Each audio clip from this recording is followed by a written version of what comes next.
जय श्री कृष्ण दोस्तों, राधे राधे। और आप लोग गीता का पाठ सुन रहे हैं। तो गीता का पाठ आप लोग यहाँ तक सुने थे। प्राणी अपने जीवन के प्रथम क्षण से लेकर अंतिम क्षण तक अपने कर्म में सदैव लगा रहता है। यहाँ तक आप लोग सुने थे। अब आगे का आप लोग गीता का पाठ सुनिए। और जो मूढ़ बुद्धि जन कर्मेंद्रियों को बलपूर्वक रोककर विषय वासनाओं का मन से चिंतन करता है, वह दंभी अथवा मिथ्याचारी ही कहलाता है।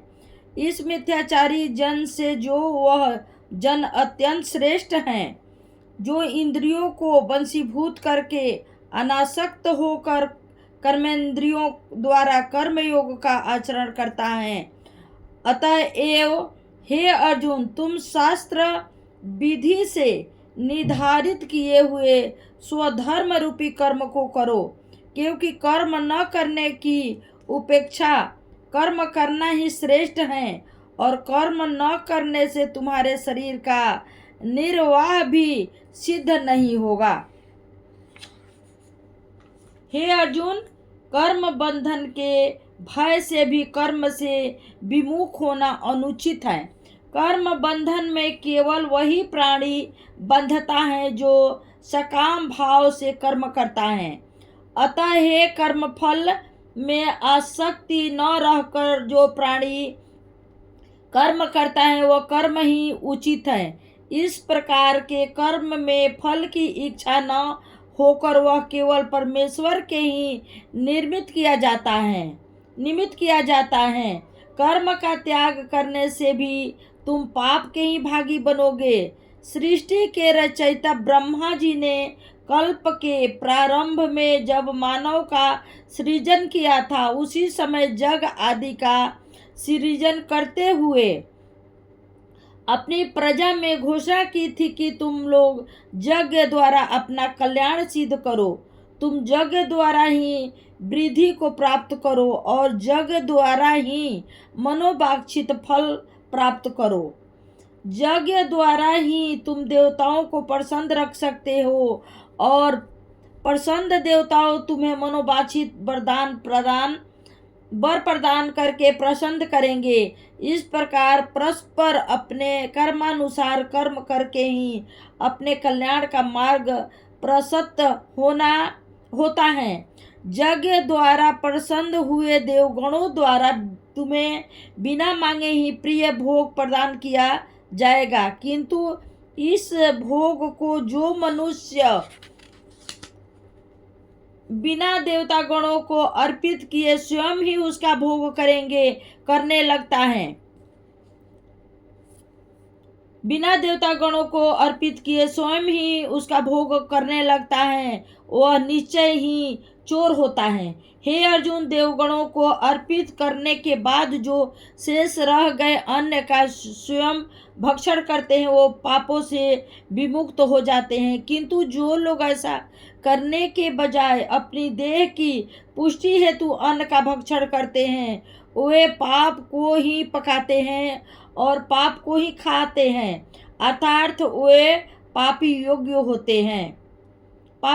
होते हैं। प्राणियों की उत्पत्ति अन्न से होती है और अन्न की उत्पत्ति वृष्ट से होती है, तथा वृष्ट की उत्पत्ति का कारक यज्ञ है। यह बात पहले ही कही जा चुकी है कि यज्ञ कर्मों से ही उत्पन्न होता है। इस प्रकार बिना कर्म किए प्राणियों की उत्पत्ति संभव नहीं है। अर्जुन, यज्ञ आदि कर्म वेदों से उत्पन्न होते हैं और वेद अविनाशी परमात्मा से उत्पन्न हुए हैं। इस प्रकार सर्वव्यापी परम अक्षर परमात्मा सदैव यज्ञ में प्रतिष्ठित रहते हैं। हे पार्थ, जो प्राणी इस संसार में इस प्रकार नियत किए सृष्टि चक्र के अनुसार व्यवहार नहीं करता, अर्थात शास्त्र अनुसार कर्म में प्रवृत्त नहीं होता, ऐसे इंद्रिय लोलुप्त प्राणी का जीवन ही व्यर्थ है। किंतु जो प्राणी आत्मा में प्रीति रखने वाला है, आत्मा में ही तृप्त का अनुभव करता है तथा आत्मा में ही संतुष्ट होता है, उसके लिए कोई भी कर्म शेष नहीं रहता। आत्मनिष्ठ प्राणी का संसार से किसी भी प्रकार का प्रयोजन नहीं रह जाता है। कोई भी कर्म करने अथवा न करने से उसका कोई प्रयोजन नहीं होता है। वह संसार की किसी भी स्वार्थ भावना से संबंधित नहीं रहता है। यदि ऐसा प्राणी कोई कर्म करता है कर्म करता भी है तो वह केवल लोकहित में ही करता है। अतः हे अर्जुन, तुम भी इसी प्रकार आसक्तिहीन होकर कर्म की ओर प्रवृत्त हो जाओ। आसक्तिहीन कर्म के द्वारा ही परमात्मा की प्राप्ति हो सकती है। इस संसार में जनक आदि जो ज्ञानी जन हुए वे आसक्तिहीन कर्म के द्वारा ही परम सिद्धि को प्राप्त हुए हैं। अतः हे लोक संग्रह को देखते हुए तुम भी कर्म करने के योग्य हो और यही तुम्हारे लिए कल्याणकारी है। श्रेष्ठ पुरुष जिस प्रकार का आचरण करता है अन्य लोग भी उसका अनुसरण करने लगते हैं। श्रेष्ठ पुरुष जिस तथ्य को प्रमाणित कर देता है अन्य लोग भी उसके अनुसार ही व्यवहार करने लगते हैं।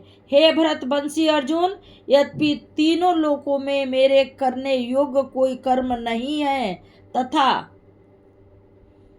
कोई भी प्राप्त करने योग्य वस्तु मेरे लिए अप्राय नहीं है, तथापि मैं नित्य कर्म का ही आचरण करता हूँ।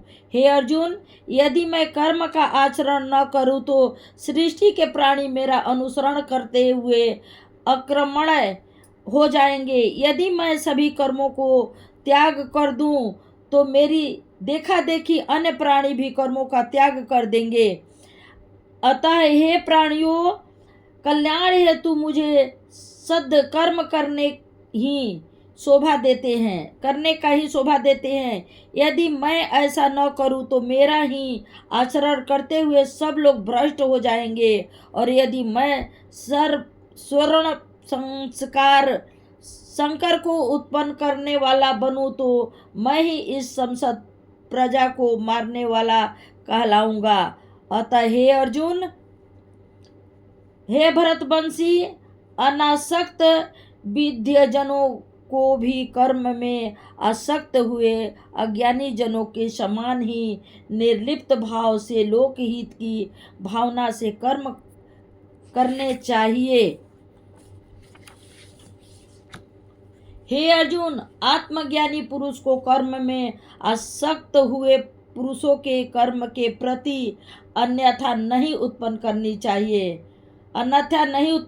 चाहिए। आत्मज्ञानी पुरुष को परम तत्व में लीन रहते हुए और सद्कर्म करते हुए कर्मों में आसक्त पुरुषों को भी सद्कर्म की ओर प्रेरित करना चाहिए। वास्तव में सभी कर्म प्रकृति के गुणों द्वारा ही किए जाते हैं।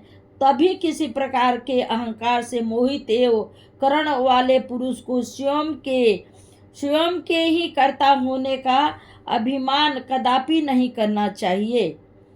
हे महाबाहु, प्रकृति के गुणों से मोहित हुए पुरुष गुण और कर्मों में आसक्त हो जाते हैं। उन अज्ञानी जनों को निष्काम कर्म करने वाले ज्ञानी पुरुष को किसी भी भांति कर्म करने से विमुख होने के लिए प्रेरित नहीं करना चाहिए, क्योंकि उन अज्ञानी जनों को सरलता से तो निष्काम कर्म का ज्ञान प्राप्त नहीं हो सकता है और इस प्रकार के प्रेरणा से वे जैसा भी कर्म कर रहे होते हैं वे उससे ही पलायन करने लगते हैं। हे अर्जुन, सभी प्राणियों का अधिष्ठाता मैं ही हूँ। अतः हे अंत एवं तुम सभी कार्यों को एकाग्र भाव से मुझे अर्पित करते हुए माया मोह और शोक आदि का त्याग करते हुए निष्काम भाव से युद्ध करो। जो पुरुष दोष बुद्धि से रहित होकर और श्रद्धा से युक्त होकर एकाग्र भाव से मुझे समर्पित होते हुए कर्म करते हैं वे पुरुष निश्चय ही कर्म के बंधन से विमुख हो जाते हैं। तो आप लोग यहाँ तक गीता का पाठ तीसरा अध्याय का 7वां भाग आप लोग सुने हैं। आगे जो होगा वो दूसरे मैं वीडियो में बनाऊंगी, क्योंकि वीडियो बहुत लंबा हो जाएगा। जय श्री कृष्णा, राधे राधे।